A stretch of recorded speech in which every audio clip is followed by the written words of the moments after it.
Welcome back to No Fixed Course. This is Warhammer Basing for Beginners Part 2. Today we're going to be going a little bit more in depth and creating a hero base. So all you need are bits from your bits box, effectively.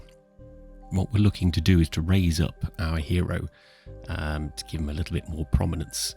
Obviously this entirely depends on the type of hero. So a guy in Terminator armor is not going to be leaping over a pipe, but this posed assault marine could very well be doing that. So that's what we're going to do.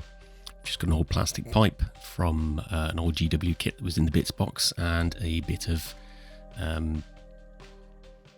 plaster of Paris from a woodland Scenic mould, which I was just knocking around.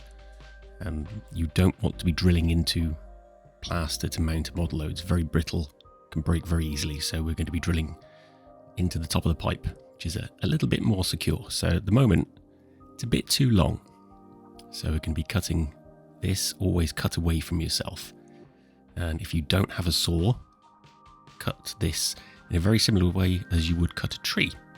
So cut out a groove until you reach a point where you can get a pair of clippers in and then just chop it away.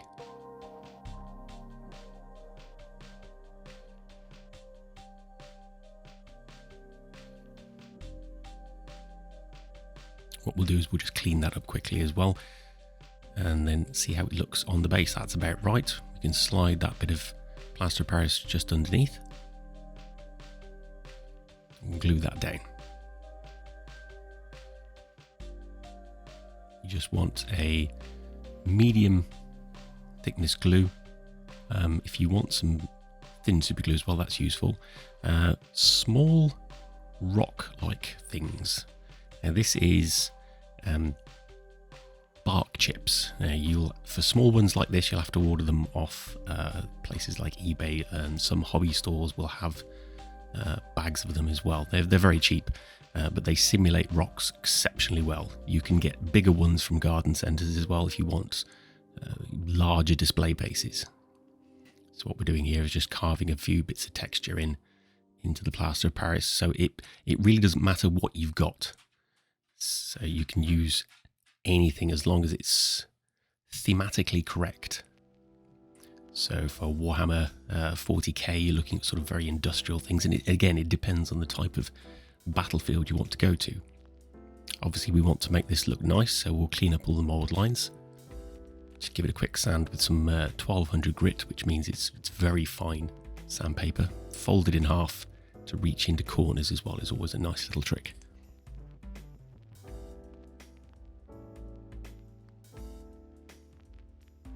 Give that a sand until it's nice and smooth. Just carve away, scrape away any bits that are just slightly too big. And then what we'll do is we want to fill the gap in the middle of the pipe, and we want a secure sort of inside to drill into. What you'll notice I just pointed out there is that when you get green stuff straight from the roll, the center section where it joins can go hard. So if you're sculpting for miniatures and things, cut that middle section out. But for scenic stuff like this, it doesn't matter. Have a little blob on your thumb for later, and we'll just pop this straight into the pipe. Find something of a suitable size. Luckily the knife handle was almost exactly the right size. Just push that in so it's far enough in that when it hardens we can drill straight into it.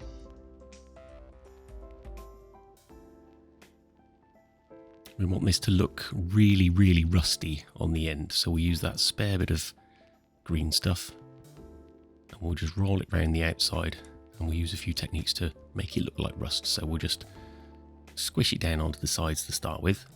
It just makes sure it's secure, it's not just going to drop off or fall off.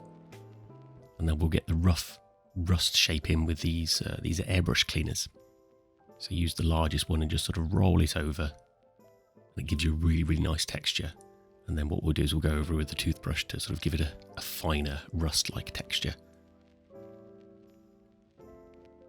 Any old toothbrush, make sure you don't use the one you're actually using for your teeth, but you can pick up packs of these that you can use specifically for modelling for pence.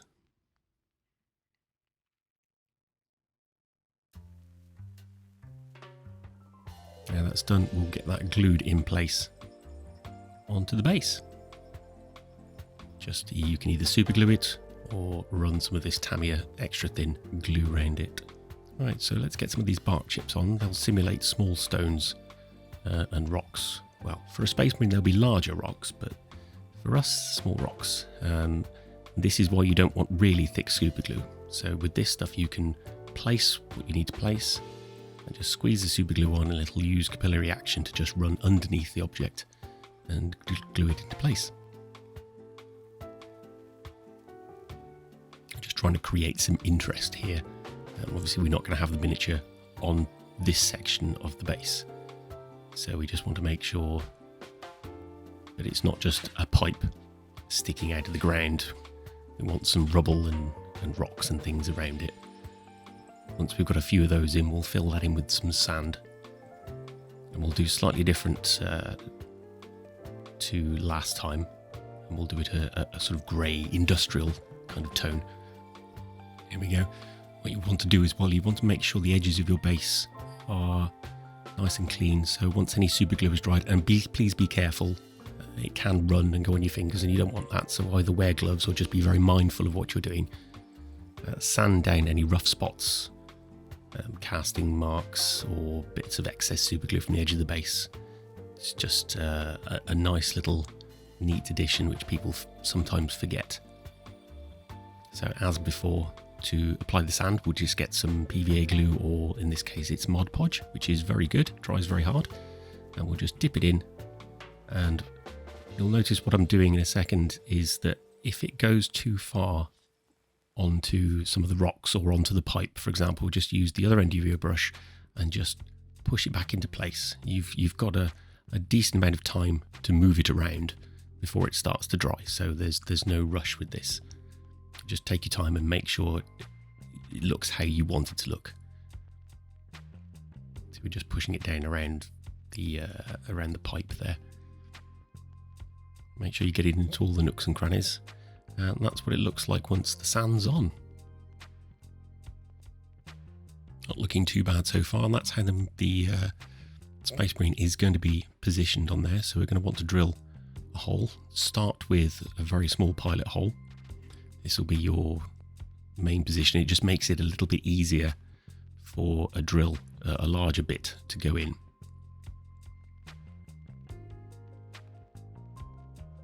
Drills take material off from the outer edges, so you want to make it as easy for them as possible. And these are just really cheap drill bits. I think these were from probably the pound shop for the UK, so dollar store in the US potentially. We'll have something like this. These have got a hexagonal attachment on the back. You don't even need a drill. If it's got the hexagonal attachment on the back, you can do this by hand. The plastic is more than soft enough to be able to just drill straight through this by hand. Not a problem at all. If you've got a Dremel or even a normal hand drill that's got a decent slow setting on it, you don't want to go too fast, then by all means use that. It's a little bit less labour intensive, but plastic shouldn't be an issue. So just drill a hole the right size for your Marine. So if you're pinning, then you probably would want it to stay with the smaller size, so that's fine. But this guy has a cast in plastic peg because he's one of the easy build Marines. So there we go, that's him all mounted in roughly the pose I'd want him to be, leaping over the pipe straight into battle. And what we're doing here now is using the same super glue just to seal the sand so it doesn't move around. You can do this with PVA glue if you want to, as we did previously. Once you get slightly more advanced and you're aware of the properties of super glue, it is very handy to be able to seal sand like this with super glue. As always, be very careful. There we go. So we'll take him off and we will start painting. So we're going to start with Doomball Brown, and we're just going to do this all over the pipe, and we'll do 2 or 3 layers. Keep your paints not hugely thin. You want them to be able to be covered. You don't have to, it's a base, you don't have to prime it. It's not going to see a huge amount of handling action. And there'll be varnish over the top as well. And then we're doing the actual rock section in Eshin Grey. Obviously once everything is dried. There we go, that's 2 or 3 coats on each of the pieces. And then we'll do some Mormfam brown. So we want to add in, not rust just yet, we're just adding in a little bit of a highlight over the top of the pipe. A lot of this will be rusty, we just want to introduce just some slightly lighter tones towards the top. So keep this very, very thin so you can smush it and move it around and get it all on the edges of that rust section, because that will be completely coated. Whilst it's still slightly wet, pop some scrag brown in. If it dries in between as you're preparing the pots, don't worry about it, it's absolutely fine. Just keep the paints thin, you can move them around. Texture is your friend here, in terms of how it looks, not actual physical thick texture. So you don't need to worry about smooth blending. You don't need to go nuts with trying to get it perfect.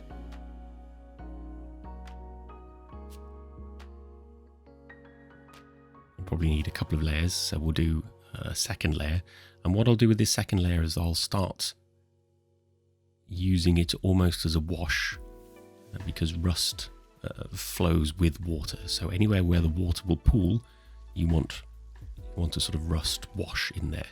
And Scrag Brown is very, very good for simulating a rust wash. So we'll go all over the pipes around the base and around any bolts and things like that as well. Avalon Sunset. We want a bit of visual interest on here, so I'm going to paint this section in hazard stripes. So start with a nice base coat of Avalon Sunset. Pay attention to how I'm bracing my fingers. This is probably one of the most important things in miniature painting, and I'll probably cover it again in several videos. How you brace your fingers so you've got control is very important. So you can see when I'm painting, part of my painting hand is balanced on something else, either my own hand or part of the miniature. So for hazard stripes, nice and easy to get them all very neat, you need to draw 3 lines. Please bear in mind this only works for flat surfaces. For pipes and whatnot, there's a slightly different method. So then what you do is you join the top of the middle line to the bottom of the left hand line, and the top of the right hand line to the bottom of the middle one, and then you fill in that middle section. So you'll see in a second once the camera decides to focus. There we go. And then just fill in that middle section. What we'll do is we'll do a bunch of those, all exactly the same. You keep the lines exactly the same distance apart, and your hazard stripes will all be at the same angle, and they'll all be the same distance. Obviously gauging how far apart those lines are by eye is tricky, but it's not too bad. You get used to it. We'll just run through, we'll do the rest of the lines. We'll start filling in. And what you can do once you've done that, is that once you've filled in all the parts you want to, you just, any excess lines, you just go with Avalon Sunset. Which is why you don't want to do any shading or highlighting at this sort of stage, because it makes it difficult to touch things up. So once that's done, you take a bit of the black and you dot in some little chips and scratches onto the yellow, and then you do the reverse with a bit of yellow onto the black. It just simulates the layers of hazard stripe paint, just sort of chipping away.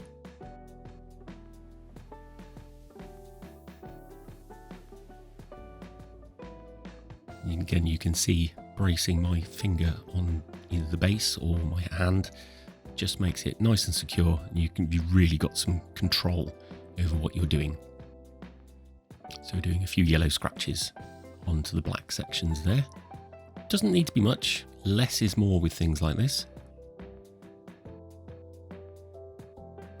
You don't want to go overboard. So now we're going to take some Gargarax Sewer and we're going to do some shadow gradients. So you just want to paint it in unthinned where you want it. Quickly wash your brush, dry it off just on your hand or jeans or whatever, and then just go over the top and just feather it.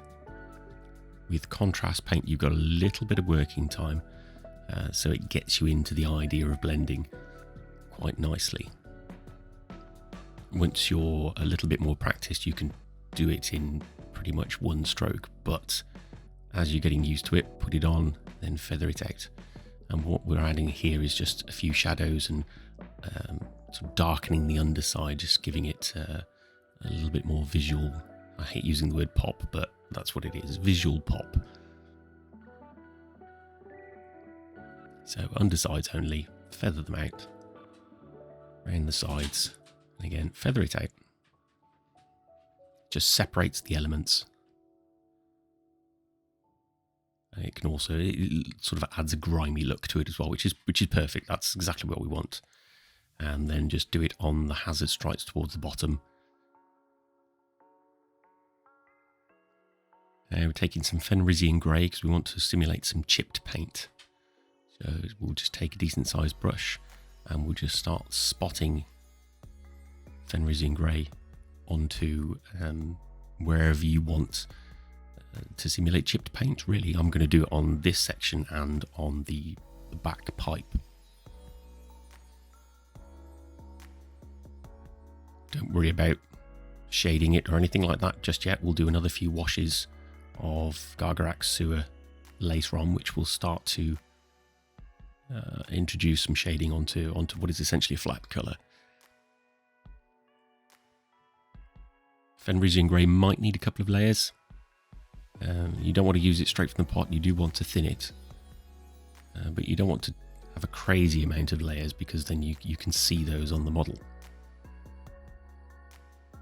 So there we go. So now some Troll Slayer Orange. We're going to introduce a bit more rust. So you want this very thin, as you can see there. And we'll put that all over the main sort of rusty section on the end.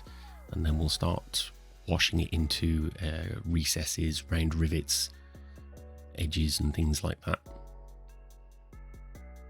And in spots we'll start dragging it down as well to simulate the rainwater, taking some of that rust, the rust flecks and things down the actual pipe. The curved pipe on the back is a tricky one as to work out how the rust would flow. It's easy to make that look unnatural, so I've kept the sort of rust streaking to a minimum on that bit and just do sort of more spots. Go over all of the bits, so your hazard stripes as well and your Fenrisian Grey, so because the rust will stain and tint all of the stuff. So you want a less thinned sort of paintbrush load of Troll Slayer Orange now to just do some of the more pronounced bits of rust. You want to build up in layers. This is the key with decent basing and forced realism as such. You want to build things up in layers, and the more layers the better. It gives a real sense of depth to things and age as you add more colours over the top of each other and you can see colours underneath. So we'll do a few rust streaks, we'll do around the rivets, a few more spots on the back. This is just adding interest. We don't want too many flat colours.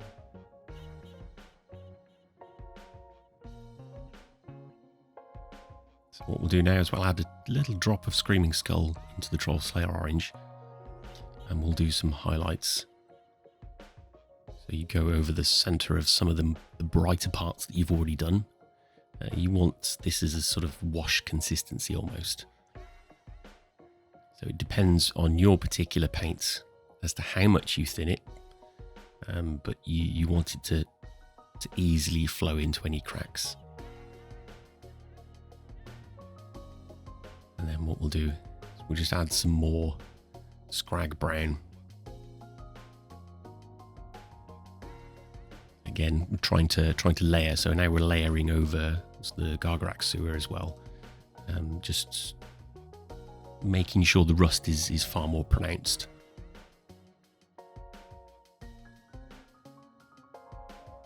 Okay, and then back over again with Gargarak sewer. This time we're going to thin Gargarak sewer, and you can see in a second after we've done these bits, because you'll find that rusty pipes, if you have a look at reference photos, do have dark patches on them. So don't thin it for these, but for the next steps we will need to thin Gargarak sewer quite heavily. So with rust spots like this, you want to put a little bit on, clean your brush off, and then just feather it out as you did with the rest of the bigger sections of the model. And this is thinned Gargarak sewer, just adding some, again, visual interest to the slightly more coloured bits, adding some streaks, and then just going over some of the flecks of Fenrisian grey. A bit more Troll Slayer orange with the Screaming Skull mix. A little bit thicker this time. And because rust has so many tones and different kinds of tones in there, or even on a single piece, what we'll do is we'll mix Troll Slayer orange and yellow later on to do another rust pass, if you like. So we'll do, for the base itself, we'll do a dry brush of Storm Vermin Fur, and then we'll start adding white to that. Now, the only thing to think of with this is how you want it to look. If you want to stick with dry brushed for this particular part, absolutely do that. That's fine. But the way I've painted the pipe here, it contrasted very heavily with the dry brushed look of the stone. That's not quite what I wanted. So we do go over with some extra paints over the top of the rocks. But you start with that, the Storm Vermin Fur, which is it's a sort of earthy grey. It's got a bit more brown in it. Add some white to it. Just a little drop to start with, and then we'll add a little bit more for a third pass. So we've added a little bit more. We're just going over some of the slightly larger rocks and edges, not doing the whole thing quite so much. And then we're going over with contrast paint Basilicum Grey, or Basilican, I believe it is. This is just straight on, straight from the pot. This just tones down the dry brushed edges, softens everything, and starts to make it match the sort of softer look of the paint job on the pipe. And whilst that's still wet, we'll drop in some Black Templar. Just, again, straight from the pot, straight into the recesses. This is why contrast paints are sometimes very useful, because they stay wet for a while, and you can blend two colours together very, very easily, especially on bases, because you have a lot of rough surfaces, so the blends look better very quickly. And then we'll add in some Troll Slayer orange, just thinned, and we'll blend that in as well. Just drop that into the still wet contrast paint, because rust will leak onto the floor and will leave sort of rust-like patches on the dirt as well. And then what I decided here was that the paint flecks on the back of the pipe didn't make it look quite how I wanted it to look. It didn't look like it had once been painted that colour. So I decided to extend a lot of the Fenrisian grey, which did help, because then we can add more Gargarak sewer and more Troll Slayer orange, and we're layering, so it builds up the effects. Don't be worried by trying to attempt anything like this. This is all perfectly achievable, but it's a series of steps. Just follow the steps, have fun, just make sure your paints aren't too thick. That's where most beginners go wrong, is the paints are too thick. If they're too thin, you can just go over them. If they're too thick, they create too much texture, and you've got a problem on your hands. So the copper pipes here, our screaming bell. And these are very, very simple because the whole pipe is sort of corroded and degraded. We don't need to super shiny highlight these, so these will just be painted Screaming Skull and then washed with Agrax Earthshade, and then with some Lilac Oxide to create some oxidation effects. So for the rust here, we're going for the mix of Trollslayer Orange and Uriel Yellow. And again, very thin, and we're just picking out within some of the brighter spots. And we'll do that all over. Make sure you leave some of the previous layer showing, so it looks like the rust is concentrated in places or is starting to bubble up. So around rivets, dripping down from rivets, around the bases of things.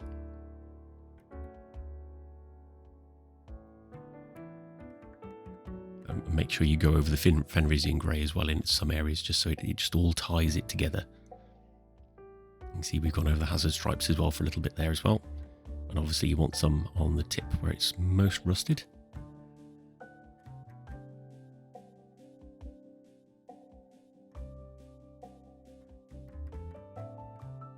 If any of you are interested in a longer version of this, an uncut version of this, then I'll be happy to do so.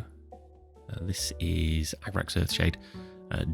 Don't do a thick layer of Agrax.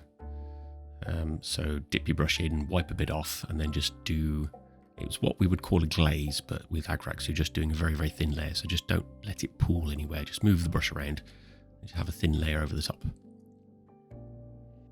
And this is adding a little bit more Fang Brown into some of the recesses onto the actual grey rock. And this is just to add a few warm colours in there, just so that it ties the whole base together. And then some Lilac Oxide to go on your copper piping or brass piping, whichever you decide it is and that you want to do. Doesn't need to be much. Doesn't need to be overkill. Just a little bit on the edges. You could paint the whole pipe if you wanted to, but that's entirely up to you. Right, there we go. So, a bit of Storm Vermin Fur. We're just going to pick out, this is not dry brushing, this is just painting. Just going to pick out the top edges of some of these rocks and just bring them back into the foreground again. And we'll put some Administratum Grey over there as well. Again, this is more of a sort of afterwards touch-up kind of thing, just to make sure the painting on the ground of the base matches the painting on the pipe itself. You don't want them to look too different. You want them to look like they're from the same universe in which everything is painted by you. And a little bit of Scrag Brown. I just felt like it needed a little bit more warmth in the base. There we go. We're almost there. All we've got to do now is to edge the base. So I really, really hope you enjoyed that, and I really hope it was useful. Please do like, comment, subscribe, all the wonderful things you guys have been doing so far. Here it is. That is the finished article. Please go try it yourself and let me know how you get on, and we'll see you next time. Thank you very much.